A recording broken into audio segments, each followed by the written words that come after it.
arday dhamaysatay barashada farsamada gacanta oo in muddo u socotay.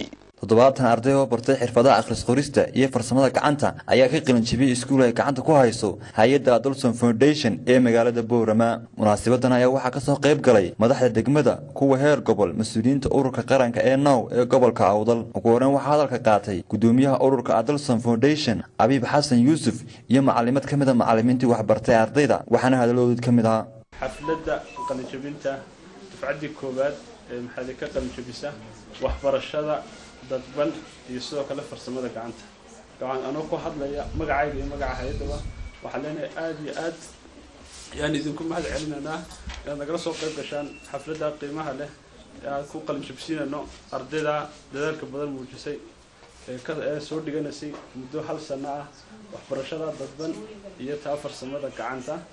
aad baad mahadsan. maalintii aan ardaydaas u bilaabaynay qof irbada sida loo qabsaday yaqaan kuma jirin. alxamdulillah maanta waxaad arkaysaa oo dhabay sameeyeen. waxaan ku jirnay carwadii Boorama business fair Boorama shantii cisho alaabtan alaab ka badan baan soo bandhignay.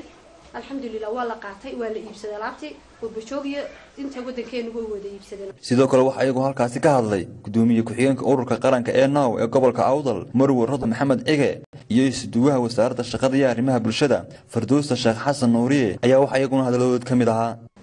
runtii anagu hadaan ururka qaranka ee NOW hawlahan ka shaqeynay weeyaan.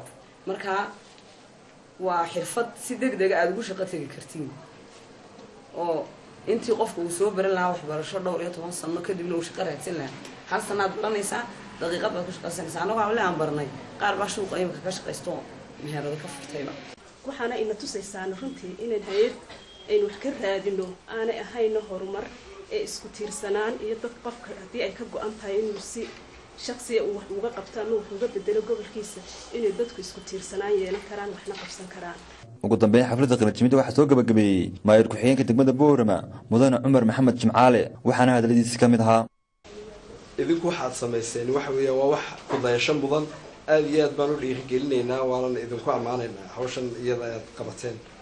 gabdhahan ka faa'iideystayna waxaan leeyahay chance ka fiican aad hesheen. gabdho badan oo idin la mid ah ayaan helin oo magaalada jooga. idinkan waxaa idinka baahan yahay inaad sii horumarisaan oo aad intii aanan ka faa'iideysan aad dadkuna uga sii faa'iideysaan. ugu dambeyn waxaa halkaasi shahaadooyin lagu guddoonsiiyey ardaydii qalin jabisay. Cabdinaasir Ali Cille, Cabdinaasir Abraar, TV-ga qaranka Jamhuuriyadda Somaliland, magaalada Boorama. wararka naga soo gaaraya gobolka Togdheer waxa kamid ah